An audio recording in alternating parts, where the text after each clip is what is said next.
Après avoir déjà parcouru plus de 300 km depuis le début de notre périple, nous quittons les îles d'Arran pour découvrir les sommets de l'Irlande et de Carrauntoohil, le point culminant du pays.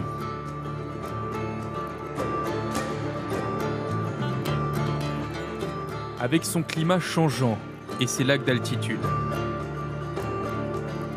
Un paysage alpin aux lumières perçantes. Une bouffée d'oxygène pour celles et ceux qui s'y perdent. Le temps d'une journée ou à l'année. Comme Pierre Askelis. Il est guide depuis 20 ans et n'a pas l'impression d'avoir fait le tour de ces montagnes, sur lesquelles il n'est qu'un invité. Elles appartiennent à de vieilles familles irlandaises. La plus grande partie de cette zone sauvage et de ces montagnes sont privées. Cela n'appartient ni à l'État ni à un parc national. La partie la plus importante de mon métier en tant que guide, c'est d'entretenir le site et de garder de bonnes relations avec les propriétaires parce que si ce n'est pas le cas, ils pourraient très bien m'empêcher de travailler.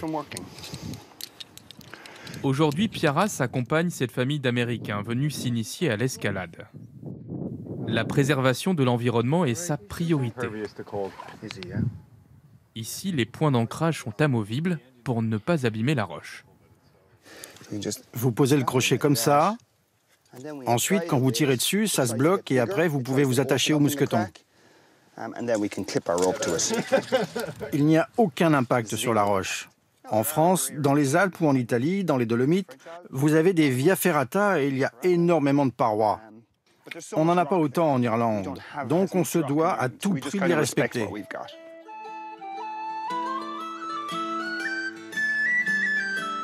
Dans la plupart des montagnes irlandaises, il en est ainsi depuis la nuit des temps. Ni les voies d'escalade, ni les sentiers de randonnée ne sont balisés. Le dépaysement est garanti. Et pour s'avancer sur le chemin du toit de l'Irlande, mieux vaut être bien chaussé et relativement entraîné. 3 heures d'ascension rocailleuse et verticale. Yann et Darren sont des soldats de l'armée irlandaise. Ils connaissent mieux que quiconque ce sommet. Gravir Carrauntoohil est pour eux une manière de garder la forme. Ce n'est pas le cas de tout le monde. Je pense que beaucoup de personnes grimpent les montagnes en Irlande pour des raisons différentes. Pour la religion, par exemple. Beaucoup entreprennent des pèlerinages jusqu'au sommet. Voilà pourquoi vous verrez des croix sur les sommets.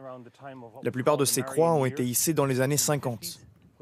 C'était une période où chaque paroisse essayait de hisser le plus haut possible ce signe religieux dans le ciel. Le toit de l'Irlande culmine à 1038 mètres. Noyé dans les nuages. Presque irréel.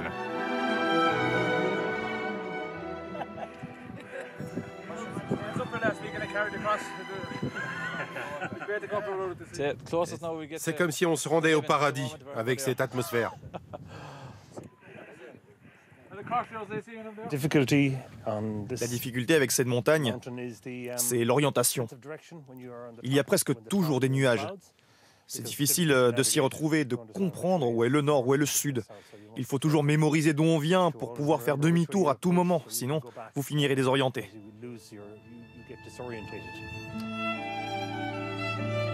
Un spectacle saisissant et des panoramas qui inspirent les artistes locaux. Comment pourrait-il en être autrement ?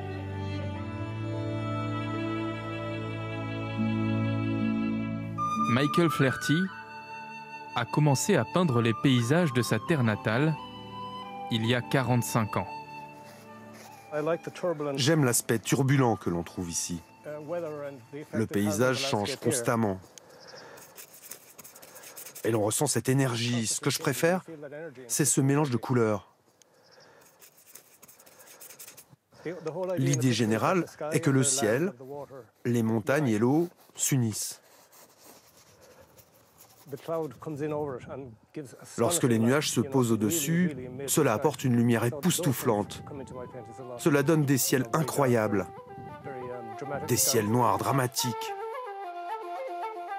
Demain, pour la 5e et dernière étape de notre périple sur la côte sauvage irlandaise, nous retrouverons la mer, à la découverte de l'anneau de Kerry au sud, région côtière riche de traditions et de savoir-faire.